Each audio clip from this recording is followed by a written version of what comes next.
Berlin celebrated Gay Pride on Saturday with its annual parade, but what should have been a day of revelry for the city's LGBT community soon turned to horror. Just after 10 p.m., Berlin's Tiergarten was evacuated and the Pride celebrations cancelled after a van drove into crowds, mounting a pedestrian path and hitting some of those attending the event.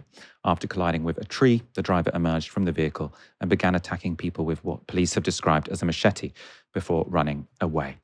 A 65-year-old woman was killed in the attack, with a further 29 people injured. On Sunday, police tracked the perpetrator to an allotment complex in West Berlin, where following a confrontation, he was shot dead. So who was the killer? Well, he's been identified as 21-year-old Abdul Balaut, a German-born citizen with a Lebanese background who was known to the authorities. On Sunday, Berlin prosecutors revealed that Balaut had recently traveled to Lebanon with the aim of entering Syria in a failed attempt to join Islamic State. He was arrested in Lebanon, where he served a 3-month sentence for offences including incitement to religious and sectarian conflict. After that, he returned to Berlin, where he was arrested and later convicted of preparing a serious act of violence, endangering the state, and publishing Islamic State propaganda on his Instagram account. Now, despite already having convictions for grievous bodily harm, violent coercion, and robbery, he received a suspended sentence and was released from detention in May. So obviously, lots of people very surprised that this guy wasn't in prison to begin with. The German authorities have been pretty clear about his suspected motives, with Germany's interior minister saying this: "We are dealing here with a suspected perpetrator who had previously drawn attention to himself through a high volume of criminal offences, radicalisation and affiliation with the Islamist scene." Organisers of Berlin Pride have been quick to condemn any attempt to implicate Berlin's wider Muslim community. Our basic approach has not changed. We reject all forms of violence. Ideologies, be they religious or other extremists, are trying to suppress people. We do not want this deed to be instrumentalized for political ends. We don't want any groups to be placed under suspicion for this. People are trying to divide our society and set some people against others. As the CSD in Berlin, we will not allow this. So that call to not politicise and instrumentalise the tragedy appears to have fallen on deaf ears. So AfD lawmaker Lena Kotra tweeted this: "The LGBT scene doesn't have to like us, the AfD, and we don't have to become friends either, but we are the only guarantor of their safety." Reform UK leader Nigel Farage also got in on the act. So he said, "Horrendous attack in Berlin last night. The strange left-wing alliance between Islamists and the LGBT community in this country cannot last." I mean, it's very strange. Well, it's obviously not strange. It's obviously obvious and predictable. But there is a very obvious explanation as to why LGBT people don't generally support the populist right, which is that the populist right are not particularly fond of LGBT rights. And yes, I mean, physical threats to LGBT people, especially in the form of terrorism, comes from, two forces of reaction, really, which is like Islamism and the far right, two ideologies which are very socially conservative. But every LGBT person sort of in the West really knows that if there's going to be any legislative clampdown on your rights, it's going to come from the right. Obviously, that wouldn't be the case if you lived in a majority Muslim country. If you live in a majority Muslim country, then the threat to the rights of you to sort of live how you want are going to be from Islamism. But we don't live in a country like that, and therefore minorities all tend to vote for the parties that are keen on live and let live, which is what happens in Germany. It's what happens in Britain. So I don't think many people are buying this. There might be some people. I think there might be some sort of white gay men who will turn to some of these parties. Obviously, there are very high-profile LGBT people in these parties. The AfD is led by a lesbian. Jordan Bardella in France, led by a gay man. Anyway, let's look at a different take. Lifelong gay rights activist Peter Tatchell. His point was a bit more subtle. So he said, Berlin Pride attack suspect is a far-right Islamist. Islamism is a political religious fascism. Shamefully, UK left never fights Islamism. It colludes with Islamists to support Palestine and oppose attacks on Iran. Most Palestinians and Iranians oppose Islamism. I feel, that's definitely not in the same class as what Nigel Farage was saying. And it is, I think it is true that sort of Islamism is a very conservative ideology, and that shouldn't really be overlooked.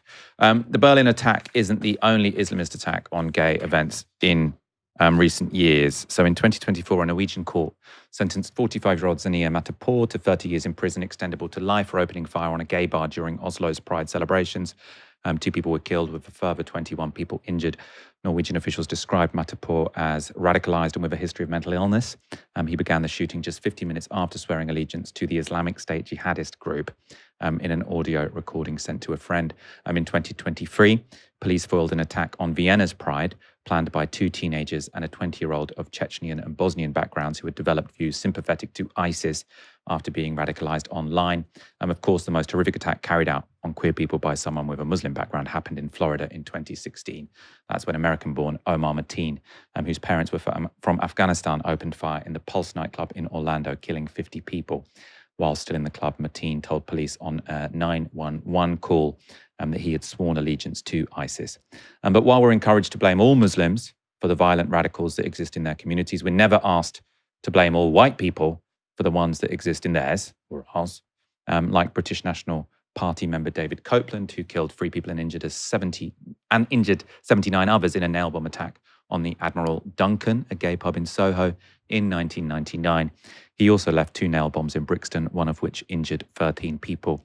Or 20-year-old Ethan Stables, a white supremacist who planned a bomb attack on a gay pride nightclub in a Cumbria pub in 2018. He was indefinitely detained in hospital for the foiled attack after posting on far-right pages that he was going to war and wanted to slaughter.